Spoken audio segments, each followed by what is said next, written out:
अस्सलाम वालेकुम viewers, welcome to my YouTube channel. आज हम डिस्कस करेंगे vector and parametric equations of line in R square and R cube. सबसे पहले हम देखते हैं कि हमारे पास इसके बाद जो है let L be a line in R square R cube that contains the point X naught and parallel to the non zero vector R. यहाँ पे दो बातें बहुत अहम हैं कि लाइन जो है उसके अंदर एक पॉइंट एक्स नॉट है और दूसरा वो पैरेलल है किसके, एक नॉन ज़ीरो वेक्टर v के। Then the equation of the line through X naught that is parallel to v। अब यहाँ पे अगर आप फिगर में देखें तो ये आपके पास पॉइंट एक्स नॉट है और ये आपके पास एक वेक्टर v है जो कि पैरेलल है किसके, इस लाइन के।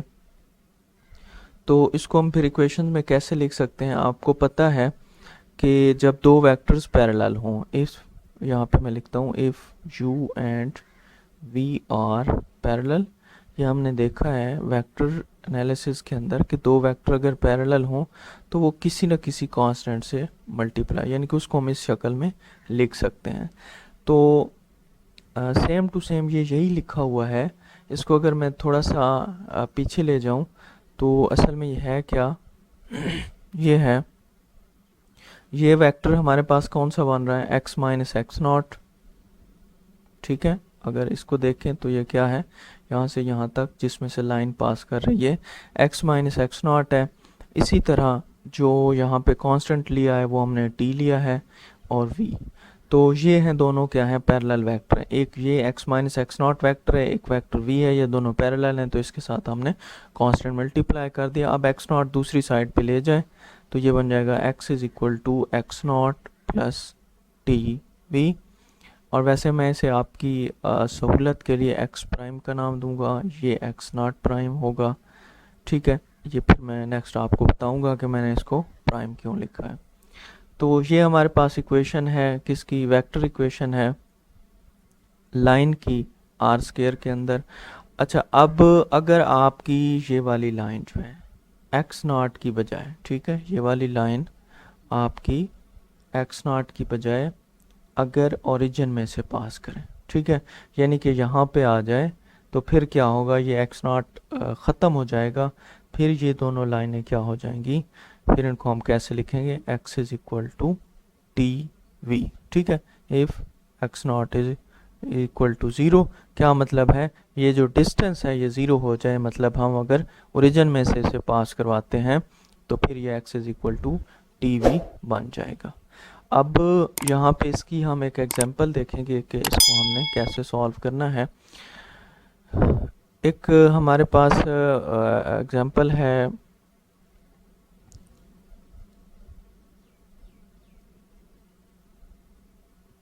ओके,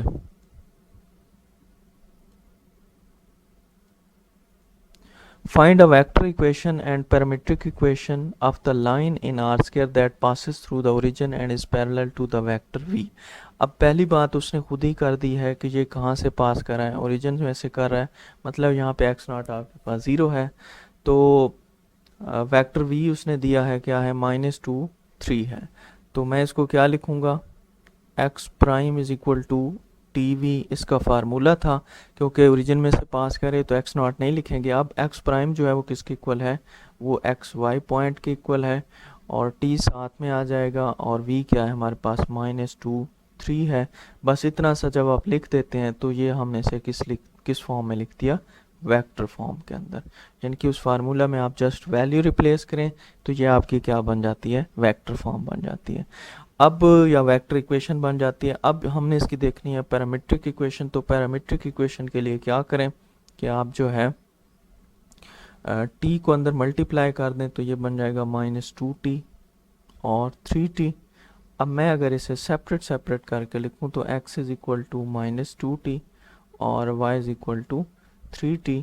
तो ये इसकी क्या है, पैरामीट्रिक इक्वेशन है। क्या है जी, पैरामीट्रिक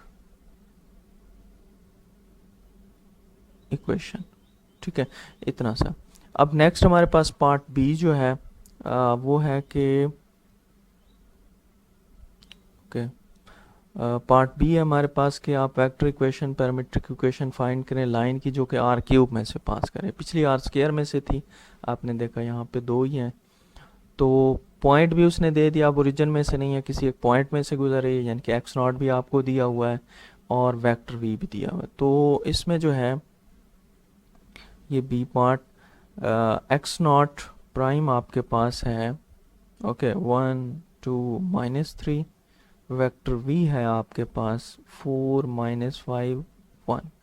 तो यहाँ पे हम देख सकते हैं कि हमारे पास जो x प्राइम का फार्मूला है वो होता है x not prime, okay, plus T we. तो वैल्यू रिप्लेस करेंगे, x नॉट की जगह 1 2 3, ओके, -3 है, प्लस टी 4 -5 1। ये आपके पास क्या है, वेक्टर इक्वेशन आ गई। बिल्कुल जैसे मैंने आपको पहले बताया था कि वैल्यू रिप्लेस करेंगे तो वेक्टर इक्वेशन बन जाएगी। अब इसकी अगर हम पैरामीट्रिक इक्वेशन बनाना चाहते हैं तो एक्स नॉट को मैं क्या लिखूंगा, एक्स वाई जी, ठीक है। अच्छा, अब इसको वैसे रहने दें, टी को अंदर मल्टीप्लाई कर दें तो वो बन जाएगा 4t -5t प्लस टी। अब इसको अगर मैं थोड़ा सा फर्दर सॉल्व करता हूँ तो इनको ऐड कर देता हूँ। पहला बनेगा 1 + 4t, दूसरा बनेगा 2 -5t और थर्ड वन बनेगा -3 + t। अब यहाँ पे इसको जब हम कंपेयर करते हैं तो हमारे पास x की वैल्यू आ जाएगी 1 + 4t, y की वैल्यू हमारे पास आ जाएगी 2 -5t और z की वैल्यू हमारे पास आ जाएगी -3 + t। तो ये सारी क्या है आपके पास, पैरामीट्रिक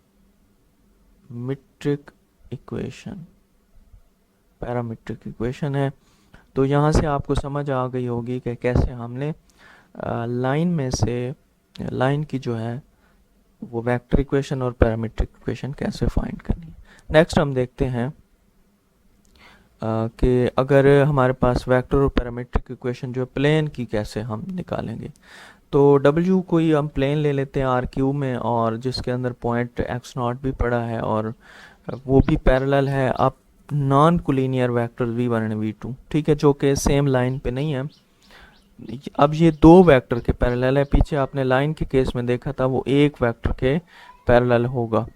अब यहाँ पे लाइन के चूंकि दो वेक्टर्स के पैरेलल है, ये दो वेक्टर आपने देख लिए हैं, एक v1 है और एक v2 है। तो यहाँ पे जो इक्वेशन x नॉट के थ्रू होगी वो क्या होगी, x = x not plus t1 v1 plus t2 v2। इसी तरह अगर आपके पास जो x नॉट 0 हो जाए, ठीक है, ये तो है ना ये वाली इक्वेशन, ठीक है, ये वाली इक्वेशन है कि जब आप ओरिजिन से दूर हों, ठीक है, x नॉट डिस्टेंस पे हों, तो फिर ये होगी अगर आप ओरिजिन में हैं, बिल्कुल ओरिजिन से पास कर रहे हैं, तो फिर आपके पास x नॉट 0 हो जाएगा और ये इक्वेशन रह जाएगी जो कि यहाँ पे लिखी हुई है। ये भी सेम टू सेम वही प्रोसीजर है जो हमने पहले किया था। अब इसकी भी एग्जांपल देखते हैं। इसकी एग्जांपल है find vector and parametric equation of the plane in R4। R4 की बात हो रही है, R3 में भी आप इसको डिस्कस कर सकते हैं, लेकिन R4 में वो कहता है कि x नॉट में से पास करे, दो वेक्टर भी दिया। तो बड़ा सिंपल सा है हमारे पास, हमने फार्मूला पढ़ा है x prime = x not prime plus t1v plus t2v। अब चूंकि दो वेक्टर्स हैं तो दो हमने कांस्टेंट लिए t1 एंड t2। अब ये बराबर होता है x y z ओमेगा, चूंकि ये 4 हैं तो इस आप 4 यहाँ पे ले लें, ठीक है।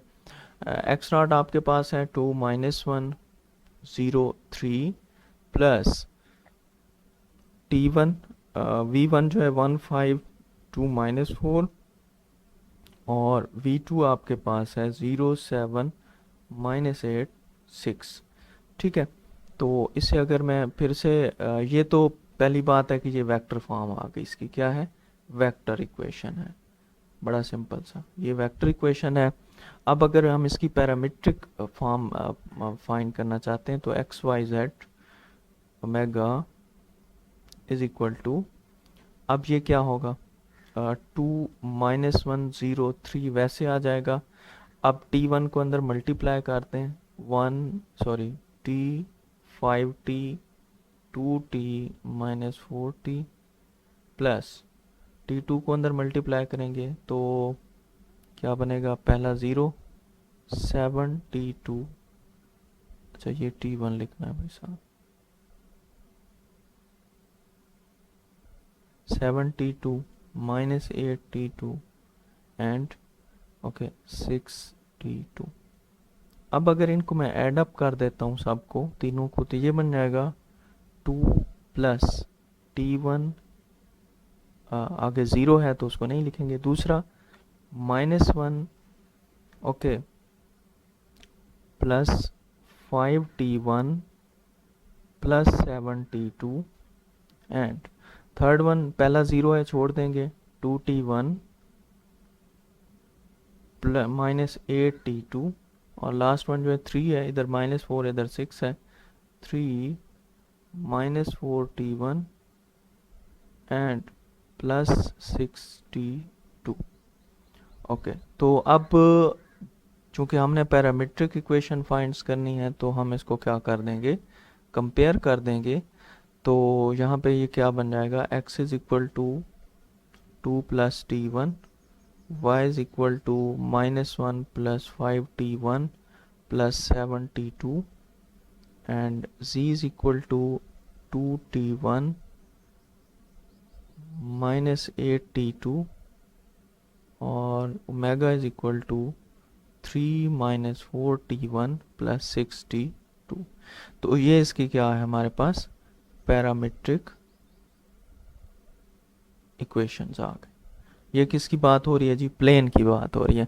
अच्छा, इसमें एक और इंटरेस्टिंग सी एग्जांपल है जो कि मैं लाजमी करना चाहूँगा कि अगर आपके पास एक प्लेन दी हुई है और आपने यहाँ से यहाँ पे आपको कोई एक्स्ट्रॉन नहीं दिया हुआ, कोई वेक्टर नहीं दिया हुआ, तो आपने इससे वेक्टर और पैरामीट्रिक इक्वेशंस कैसे फाइंड करनी है। तो प्लेन आपके पास गिवन है, तो मैं इसे किसी एक वेरिएबल की फॉर्म में लेके जाता हूँ। x की वैल्यू यहाँ पे 5 प्लस वाई माइनस 2z, ठीक है, ऐसे लिख सकते हैं।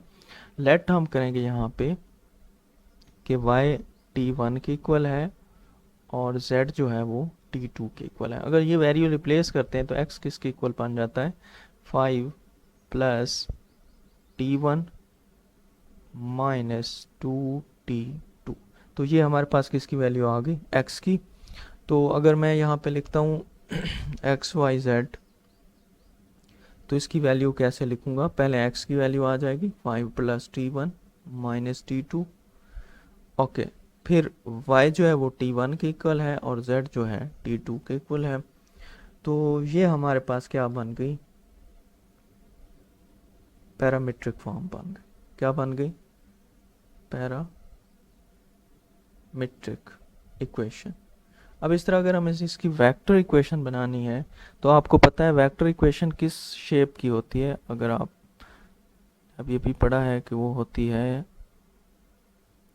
इस शेप की, ठीक है, यानी कि आपने वेक्टर्स और कांस्टेंट को सेपरेट करके लिखना है। तो इसको ज़रा हम इस फॉर्म में लेके आने की कोशिश करेंगे। तो पहला सेम रहेगा एक्स वाई जी, और एक्स नॉट का क्या मतलब है कि जो बिल्कुल कांस्टेंट है, एक 5 है इधर, इधर कोई नहीं है, तो पहले को मैं लिख दूंगा 5 0 0। अब यहाँ पे t1 वाले लिख देते हैं, क्या लिखेंगे हम इसे, t1, अच्छा इधर t1 है उसको भी साथ लिख देंगे, इसमें t1 नहीं है तो यहाँ पे 0 आ जाएगा। इस तरह अब t2 वाले लिखेंगे, यहाँ पे है -2t2, ओके, इसके अंदर t2 नहीं है तो यहाँ पे 0 आ जाएगा, और थर्ड में है तो यहाँ पे t2 आ जाएगा। आप इन्हें ऐड अप करें तो बिल्कुल सेम यही चीज़ बनेगी। इसको थोड़ा सा और हम रिफाइन करते हैं, तो ये हमारे पास क्या बन जाएगा, t1 अगर यहाँ से कॉमन ले लें तो 1 1 0, और यहाँ से अगर t2 कॉमन लेते हैं तो -2 0 1। तो ये आपने देख लिया कि ये कौन सी फॉर्म बन गई हमारे पास, वेक्टर इक्वेशन फॉर्म, ठीक है। तो ये इजी है, अगर आपके पास कोई प्लेन दी हुई हो तो फिर भी आप इसकी वेक्टर एंड पैरामीट्रिक इक्वेशंस बना सकते हैं। तो आज के लिए इतना ही, इंशाल्लाह मिलेंगे नेक्स्ट वीडियो में, तब तक के लिए अल्लाह हाफ़िज़।